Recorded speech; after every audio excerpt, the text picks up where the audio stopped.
Welcome to Picks with the Professor, a sports betting show brought to you by a real statistics professor and his friends. Everyone is in for a real treat. It's another Cousin Jared's solo show. The professor is traveling this week, so obviously he is still kind enough to run the model, run all the updates for us, make sure that we have got all of those great picks to work with. But you're stuck with me and Jake for most of this week for baseball. The professor will be back maybe for the last show of the week. But you know what? This is an inmates running the asylum situation, so I'm giving y'all an extra pick today. Figured if y'all have to sit here and listen to just me ramble about baseball for a little bit, the least I can do is give you an extra pick. So we're going to be talking about 4 games here, giving away 4 picks on today's show. So normally I like to start with a recap of yesterday's picks, and as of 15 minutes ago, we were going to be in a similar situation to what we were the night before, where Jake and I covered 2 late games. We weren't really going to be able to give you a breakdown of how those games went. Well, then the A's game that we took the over 8.5 in. That covered in the bottom of the first. The full game over 8.5 covered in the bottom of the first. So the first play we had the Braves and Phillies under. That one got blown out of the water. We lost that one. We've already won.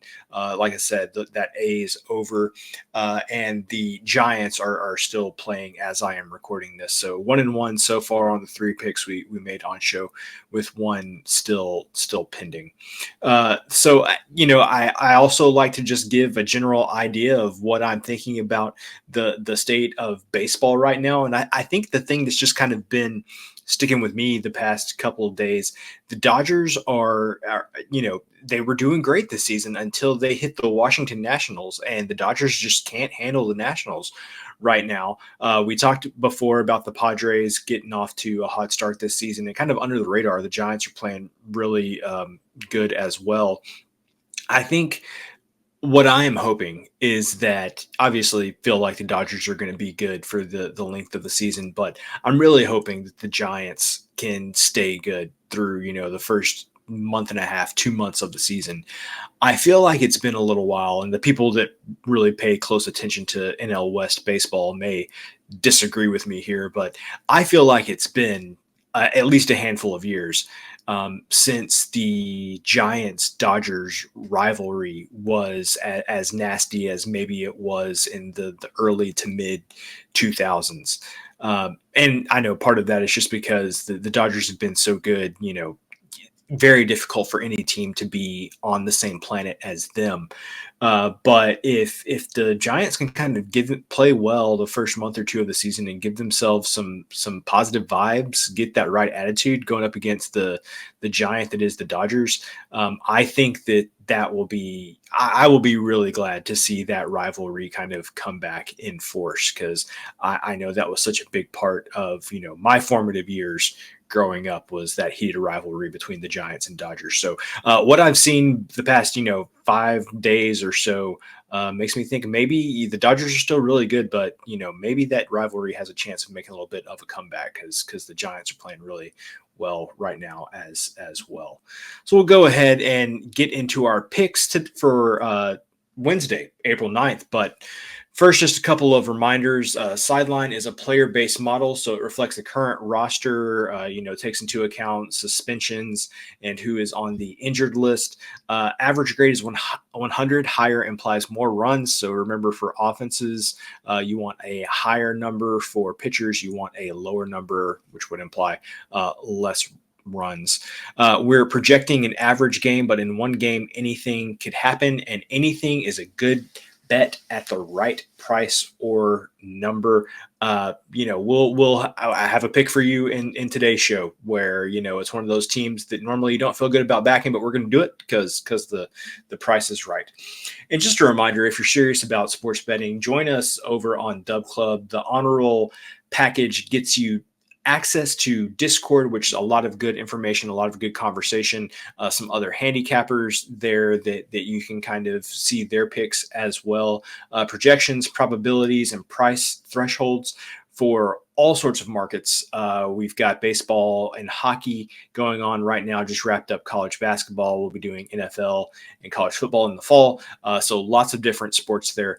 And all of this for only $29.99 a month. If you sign up, make sure to use the link in the show description because that will get you half off for your first month. So quite a bit of value there. So the first game that we're going to talk about for Wednesday, April 9th is the Cardinals at the Pirates. First pitch on this one, 12:35 p.m. Eastern. For those of us not on the East Coast, this game starting before noon even.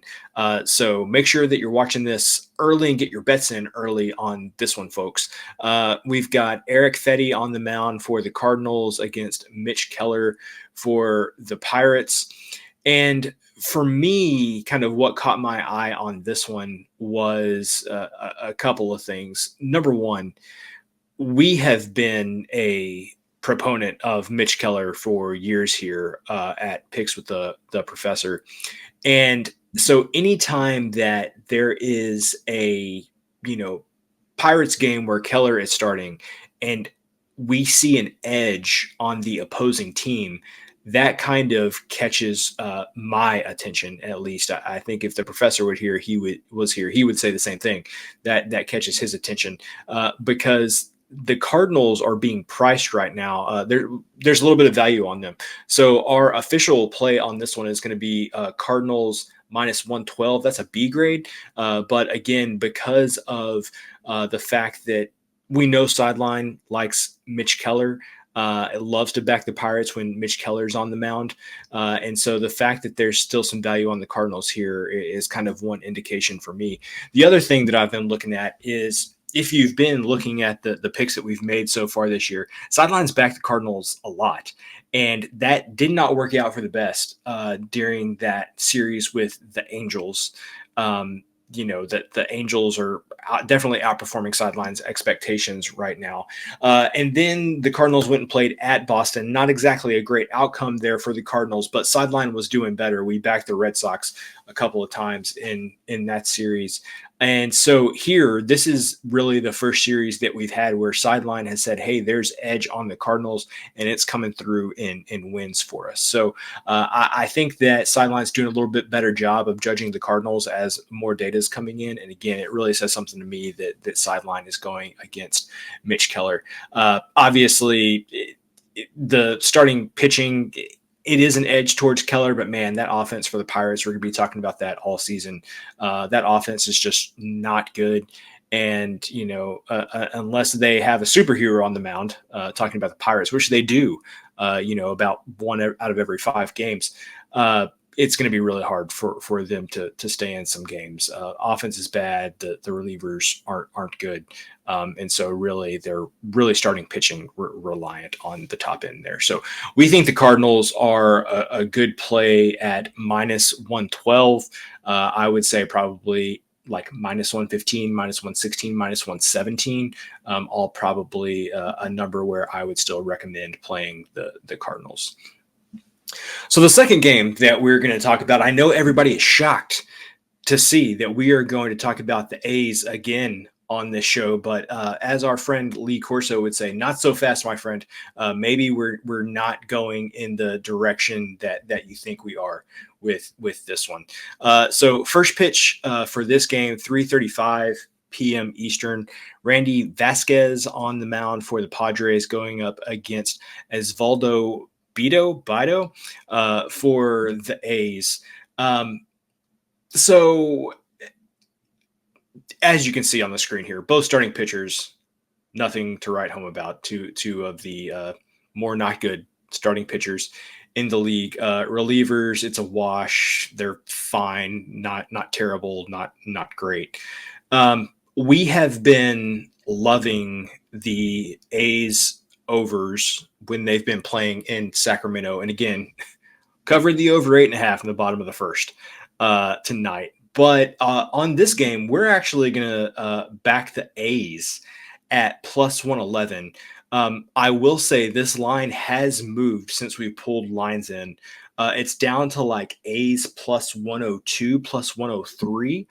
That does not matter. That is still an A grade play from sidelines. So even if you can only get the A's somewhere between even money and plus 105, that is still a good play that we would endorse. And the reason that I like backing the A's here is, number one, we have clearly established at this point that there are going to be a lot of runs in these games played in Sacramento. And the more number of runs that are scored, the higher variability that you could have in any game, which is generally going to lend itself towards having more value on the underdog or any team that's getting plus odds. So in this scenario, that is the A's. So just hopping over here to the next screen, this is just an example of what you get when you sign up with us on Dub Club. You get these notes and all of this detailed information for every single game. And really what I wanted to highlight here is, if you were doing a blind look at how these two teams measure up in this specific matchup, they're pretty dang close. There's not really much that's separating these two teams in this specific starting pitching matchup. And again, I think playing in Sacramento is even more of something that levels the playing field, because it's going to introduce so much variability. And so this is one of those things, like if the Padres, if you were getting the Padres, plus 110, I would probably say take the Padres. But when you're able to get the A's at even money or better in this game, we think that's a good play. So we're going to take the A's. Officially, when we pulled it, it was plus 111. Now it might be closer to even money, but we still think that is a good play there for the A's. The third game that we're going to talk about is the Houston Astros at the Seattle Mariners. First pitch in this game is at 4:10 p.m. Eastern. Hunter Brown on the mound for the Astros, going up against Luis Castillo for the Mariners. Both starting pitchers really good in this one. Definitely maybe the best starting pitching matchup, or one of the best starting pitching matchups of the day in this one. Really what I want to focus on here, though, is the offenses. And Sideline is specifically built, when making these projections, that it will not overreact to things. You don't want a model that just swings wildly one way or the other, because that's going to be that's not going to be good for you in the long run. With that being said, even with the relatively small amount of data that we have from the season, both of these offenses, the Astros and the Mariners, their offenses have, creeped down as the season has progressed. Just last week or the week before last, the professor and I were talking about the Mariners offense, and I think it maybe had the Mariners offense at number 7 or number 8 at that point. And we said, if the Mariners can have anywhere near a top 10 offense, they are, in my opinion, going to be the favorite to win the AL West. And lo and behold, we're just, 7 to 10 days removed from those comments, and the Mariners offense is down to a 101 and right in the middle. I haven't seen anything that would make me think that that's going to rebound and jump up to the top 10 here in the next few weeks. If anything, I would say, maybe the Mariners end up at like 17, 18 type of thing, as opposed to closer to the top 10. And the Astros, you could say the same thing. There at the beginning of the season, they were making some hard contact, but it wasn't translating. But then things just didn't go well for them for a while. They had one big inning against the Twins in the weekend series there, but other than that, they were really struggling offensively. And of course, with both of these teams struggling on offense, neither of these starting pitchers are necessarily ones that you would see them turning it around against. Castillo maybe hasn't had the best start to the season, but still perfectly solid. Got a long track record there that he's over the course of the season, he's going to give you a lot of good innings. Hunter Brown had in his, I think it was his first start of the season, had one of the more impressive innings that I've seen in the time that I've been watching baseball. He struck out the side on like 11 pitches, throwing gas, huge breaking balls. I honestly thought he was going to have more control issues once he got to the big leagues. I didn't think that he was going to be as good as he has been. But he's been doing this for basically a solid year at this point. Give or take maybe a little bit less. The first month of last year was a little bit rocky, but after that, he's been a stud. And I don't think this Mariners offense is one that's going to kind of interrupt that good performance that he's had. So our official pick on this one, we're going to go under 7.5. You're going to have to lay some juice on this. It's minus 115 right now. The professor says all the time, we don't try to predict which way the lines are going to go, but I will be shocked if this is still at 7.5 come Wednesday morning. The good news is, even if this is 7, I would still tell you to go under. Lots of push protection there. I would not go under 7 at like minus 120. I would probably say under 7, minus 110, under 7, minus 115. Maybe even you could talk me into that. Minus 7, 120, I'm going to have to pass. But as long as it stays at 7.5, minus 120 and minus 125, I'm perfectly laying that. 7's a key number there. If you still get at 7, you can at least have that push protection. But 7.5, there's a lot of ways that can win with this game ending at 7 runs with these two pitchers on the mound. So the last game that we're going to talk about is going to be one of the few night games, a lot of afternoon games on this getaway day on a Wednesday. But the last game that we are going to talk about, first pitch, 6:45 p.m. Eastern, going to have the Blue Jays at the Red Sox. Kevin Gausman on the mound for the Blue Jays, going up against Tanner Houck for the Red Sox. I'm going to kind of make similar comments to what I said about the Pirates at the top of the show. We've loved back in Mitch Keller for a long time. We've loved back in Kevin Gausman for a long time. He has been a stud. Definitely his performance, you see it there, the 38th best starting pitcher. There was a time there where he was top 10 easily for a year or two in the sideline. He's definitely come down from that a little bit, but still a very solid pitcher. But again, it catches my eye when sideline has been backing a pitcher like this so often, and it makes a turn.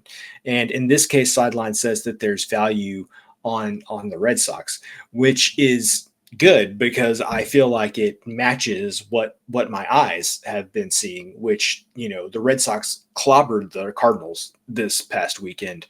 And I know that, the weather in those games definitely lended itself to scoring a lot of runs, but man, the Red Sox just looked really good. Devers is finally playing a little bit better. Alex Bregman at one point was leading the league in hits. And every Astros fan, myself included, is thinking, where has this been in April? For the length of your career, you leave Houston and finally you start getting some hits early in the season. We usually had to wait until June to see him get any hits. But the Red Sox offense has come alive, obviously, as you can see with that number 2 rating. The starting pitching, yes, the Blue Jays still have an edge here, but it's not as big as you might think. I don't think Gausman's necessarily going to regress, but definitely he's been trending more towards an average starting pitcher. And so, maybe he's really like number 42 or something like that, as opposed to 38. Anyway, you're getting to the point there where it's this, you're splitting hairs really between Gausman and Houck at this point, I think. And so really you got to focus on, man, it's just even though the Blue Jays offense has potential and is good at times, this Red Sox offense has just been really consistent and really good through, the entire course of the season so far. So our official pick on this one is going to be Red Sox minus 122. I would say minus 125. This is still good. Minus 130, I would probably say is still good. Once you start getting to minus 135, that's when I would start having a little bit of pause.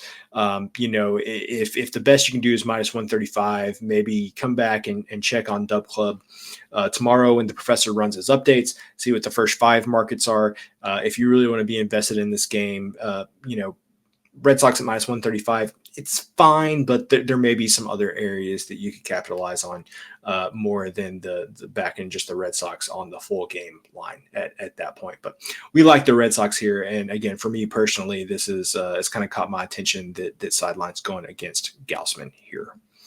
So that's it for today's show for Wednesday, April 9th, 2025. I hope you enjoyed the extra pick since you had to sit here and listen to me and just me for this entire length of time. Wanted to give you that extra pick there. And so, hey, if you want more of this, like I said, join us on Dub Club. Use the link in the show description for half off of your first month. Soon we will have limited Discord access available for free. We'll make sure that everybody is aware. We'll start sending out links to that as soon as that is available.